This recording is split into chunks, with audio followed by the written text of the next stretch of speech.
여러분께 한 몇 가지 정도의 괴물과 관련된 이상한 이야기들을 들려드릴 텐데요. 한번 들어보시고 과연 이런 이야기에서 도대체 우리가 얻을 수 있는 게 뭔가, 무슨 생각을 우리가 할 수 있을까 같이 한번 곱씹어 봤으면 좋겠습니다.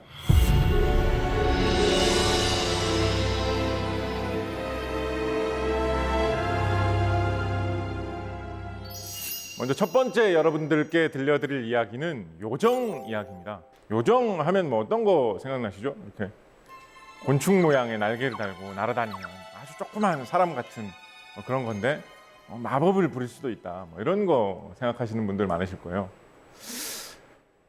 오늘의 우리의 이야기는 1917년에 영국의 코팅리라는 어느 마을에서 있었던 한 이야기부터 시작해 보려고 합니다. 사건의 내용은 요정을 실제로 보았다라는 이야기입니다. 언뜻 들으면 굉장히 황당한 그런 사건일 것 같고, 20세기가 시작된 지도 이렇게 시간이 지난 현대에 일어난 사건으로서 화제가 별로 안 됐을 수도 있는 사건이었을 것 같은데, 어떻게 해서 아직까지도 유명한 요정 사건으로 남아 있을 수 있었을까요? 우선 첫 번째 원인으로 생각해 볼 수 있는 것은 영국 사람들이 이런 요정 이야기를 굉장히 좋아한다라는 것입니다. 셰익스피어의 유명한 연극 한여름밤의 꿈에도 요정이 등장을 하고, 헨리 퍼셀 같은 음악가가 작곡한 요정 여왕 같은 유명한 오페라 음악극도 있죠. 피터팬의 팅커벨을 요정의 대표로 떠올리시는 분도 많으실 텐데, 역시 마찬가지로 제임스 매슈벨이라는 영국의 작가가 쓴 이야기에 등장하는 요정이죠. 그런 식으로 요정 이야기는 영국 지역에서 굉장히 친숙하고 많은 사람들이 관심을 가질 법한 이야기였습니다. 그렇다고 하더라도 하필이면 1917년에 코팅리 요정 사건이 이렇게까지 큰 사건으로 많은 사람들의 관심을 끌었던 것은 여기에 현대 과학기술의 발전에 따른 한 가지 요소가 더해졌기 때문입니다. 1917년이면 우리에게 사진술이 점점 대중화되던 시기였습니다. 그렇다 보니까 사람들이 사진이라는 것을 접하면서 사진만이 갖고 있던 어떤 매력, 신기함에 많이 빠져들던 시기였습니다. 그거 사진도 있어? 사진 가져와봐. 사진에도 이렇게 나와?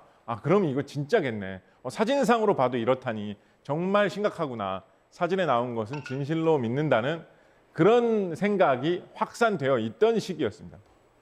1917년 코팅리 요정 사건은 바로 요정이 사진에 찍혀 나왔다라고 해서 굉장히 화제가 되었던 사건이었습니다.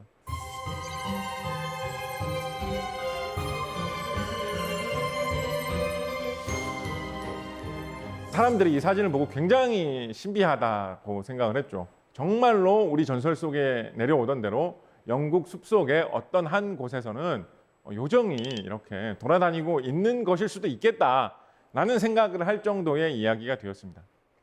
한편으로는 사람들에 따라서는 아니 어떻게 요정이 세상에 있을 수가 있겠느냐. 그리고 1917년이면 이미 생물학계에서 진화론이 자리 잡은 후인데, 곤충과 같은 날개를 가진 생물과 사람과 같은 몸을 가진 생물은 이미 계통이 아주 먼 옛날에 갈라졌기 때문에 그런 것을 동시에 갖고 있는 생물이 나타나서 돌아다닐 수는 없다라는 것도 과학적으로 충분히 해볼 만한 의심이었죠.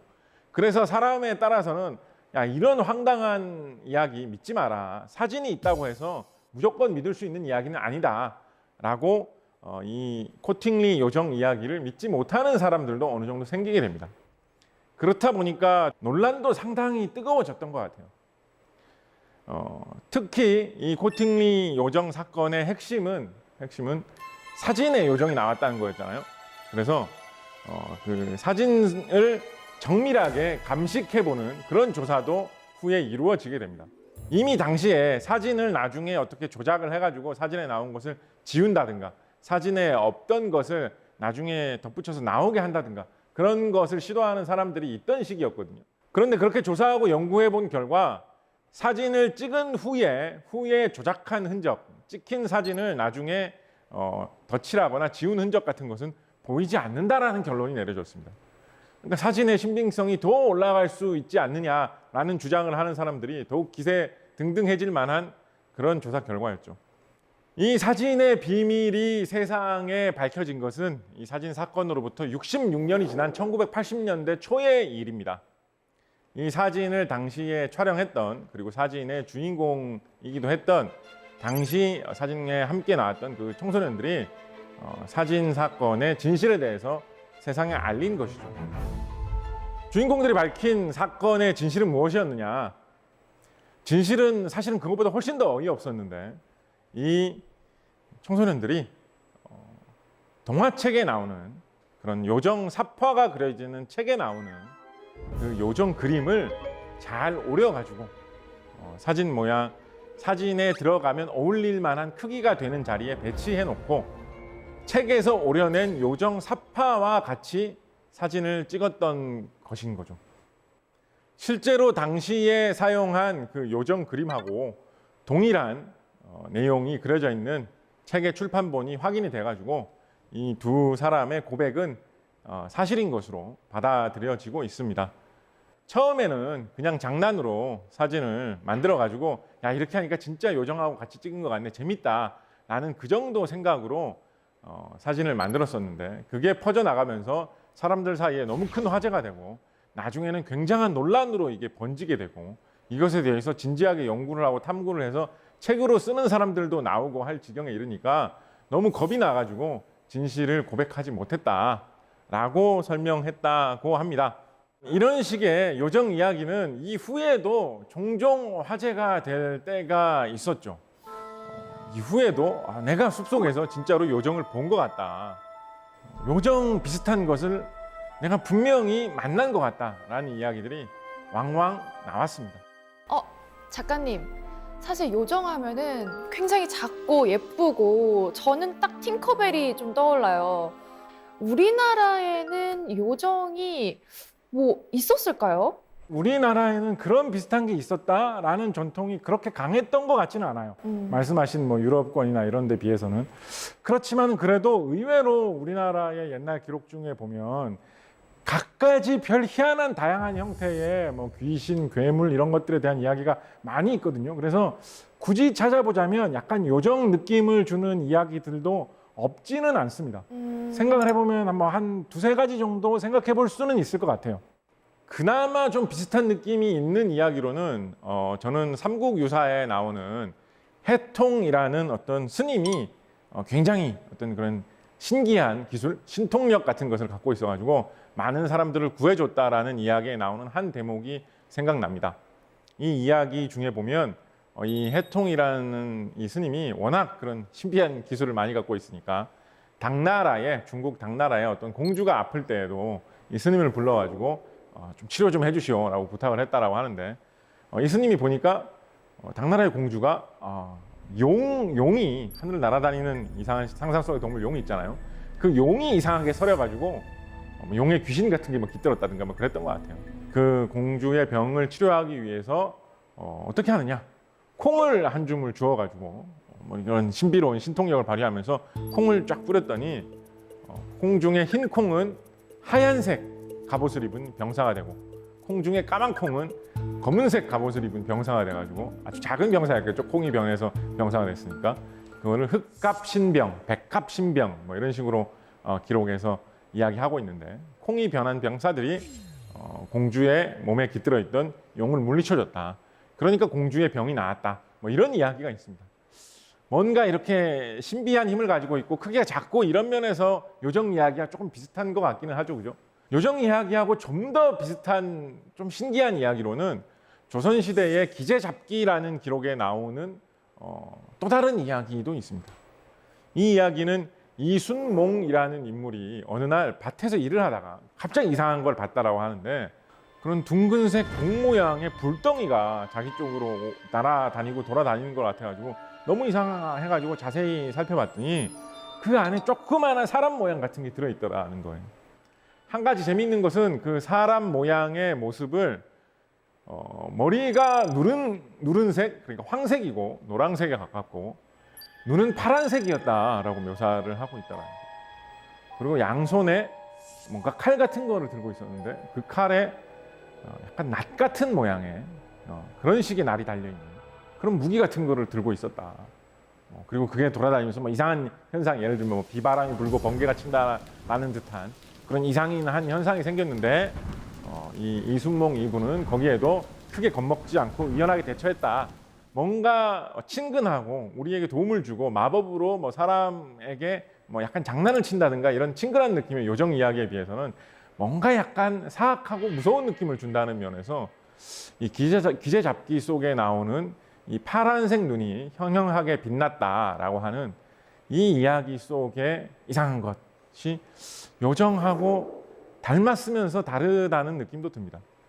공교롭게도 머리카락이 누른색이었고 눈이 파란색이었다라는 것은 이 유럽의 백인 그 인종의 모습을 나타내는 면하고 좀 겹치는 측면도 있어가지고 뭔가 요정 이야기가 어떻게 흘러 조선에 들어와가지고 이런 이야기가 생겼을까? 뭐 그런 생각도 하게 되는 재밌는 면이 있기는 하죠.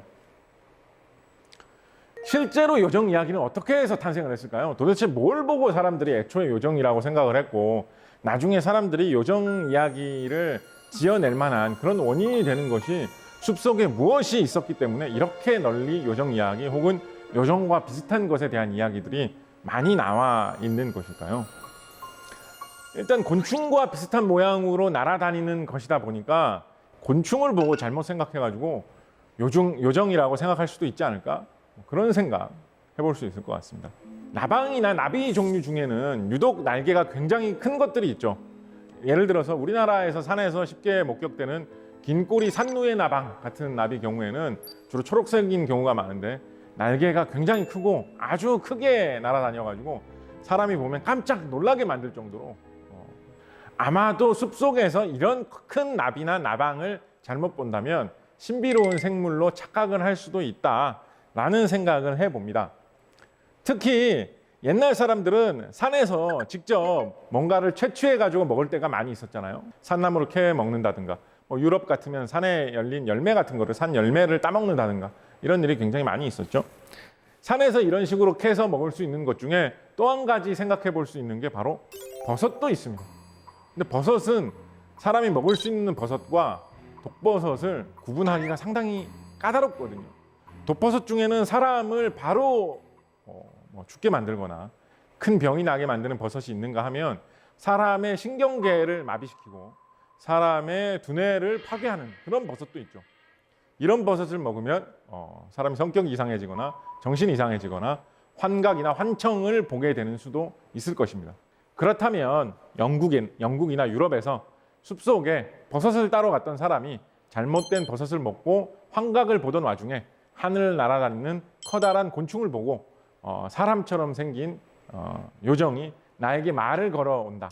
나를 공중으로 날 수 있도록 마법을 걸어준다. 그런 식의 꿈 같은 환각을 겪었고 그것을 요정 이야기로 착각했을 가능성은 다분하다라는 생각도 해볼 수가 있겠죠. 그러면 과연 곤충이 아니지만 날아다닐 수 있는 그런 생물들 중에 사람의 형체와 좀 가까운 것, 사람의 모습으로 착각할 수 있는 것이 무엇이 있을까 좀 생각을 해본다면 저는 박쥐를 꼽을 수 있다고 생각을 합니다. 박쥐는 포유류 동물로서 곤충에 비해서는 사람과 굉장히 가까운 동물이죠. 눈이 있고 코가 있고 입이 있고 팔다리가 있고 머리가 있는 모양, 배가 있고 뱃속에 심장과 장기가 있는 이 모든 구조는 사람과 박쥐는 매우 비슷합니다. 곤충에 비하면. 더군다나 박쥐는 포유류 동물 중에서 굉장히 작은 편에 속한다라는 그런 특징도 갖고 있습니다. 게다가 과일 박쥐 종류의 그런 박쥐들을 가만히 보시면 얼굴의 모습이나 이런 것들이 박쥐라고 해가지고 그렇게 징그럽기보다는 같은 포유류 동물인 만큼 약간 개 비슷하기도 하고 고슴도치 비슷하기도 한 좀 그런 친근한 얼굴을 가진 형태의 그런 박쥐들도 없지 않아 있습니다. 인도 이런 지역에는 물론 크기는 좀 큽니다만 플라잉 폭스, 날아다니는 여우라고 해가지고 얼굴 모습이 좀 여우처럼 생긴, 그러니까 좀 더 개처럼 생긴 그런 느낌이겠죠. 그런 식의 박쥐가 있기도 합니다. 그래서 제가 박쥐에 대해서 조금 더 생물학적인 내용을 더 찾아보니까 공교롭게도 더욱더 요정과 통하는 재미난 사실이 있었습니다. 대부분의 동물들은 작을수록 수명이 짧고 덩치가 클수록 수명이 길다라는 특징이 있습니다. 다람쥐, 생쥐 이런 동물들은 짧으면 1, 2년, 길어봐야 몇 년 정도가 수명이라고 하죠. 그런데 그에 비해서 뭐 코끼리 뭐 이런 동물들은 수십 년 정도를 수명으로 헤아리고 그린란드 상어 같은 동물은 수백 년을 수명으로 헤아린다라고 합니다. 박쥐는 아까 말씀드렸던 대로 크기가 굉장히 작다라고 했잖아요. 근데 박쥐는 크기에 비해서 굉장히 오래 사는 이상한 특징을 갖고 있습니다. 박쥐 중에 나이가 40세가 넘은 박쥐가 발견된 것 같다라는 학계 보고도 있었거든요. 조사를 해보니 박쥐는 다른 포유류 동물과 달리 노화에 있어서 굉장히 강한 그런 특이한 특성이 있다라고 합니다. 그러니까 잘만 키운다면 만약에 어떤 병이라든가 뭐 외부의 공격, 뭐 굶주림 이런 것으로부터 보호를 해주면서 사람처럼 이렇게 잘 먹고 잘 살게 해준다면 늙지 않고 영원히 살 수도 있지 않을까 싶은 동물이 박쥐라는 거죠. 마치 이런 점은 요정과 비슷하지 않습니까?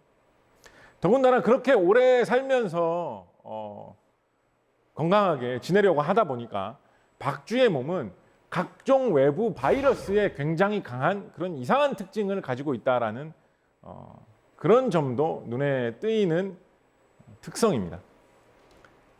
그래서 박쥐 종류 중에는 별별 희한한 바이러스에 감염되어서 몸속에 그 바이러스를 품고 있어도 쉽게 죽지 않고 그 바이러스를 그냥 몸에 품은 채로 별로 앓지도 않으면서 그대로 그냥 날아다니면서 살아가는 다양한 박쥐들이 보고되어 있죠. 산에서, 동굴에서 우리나라에도 비교적 흔히 찾을 수 있는 박쥐의 몸속에 사람의 노화를 막을 수 있고 바이러스로부터 우리를 지킬 수 있는 그런 연구 대상이 들어있다라고 하는 것은 굉장히 놀랍고 신기한 이야기죠. 이런 이야기가 전설 속에 내려오는 마법을 부릴 수 있고 늙지도 않는 요정 이야기와 통한다는 점은 뭔가 재미있는 점인 것 같습니다.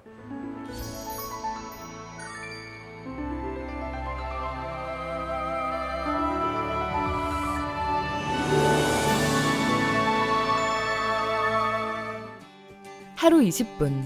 우리 자신에게 투자한다면 달라지는 삶의 작은 변화. 하우투 지식 채널.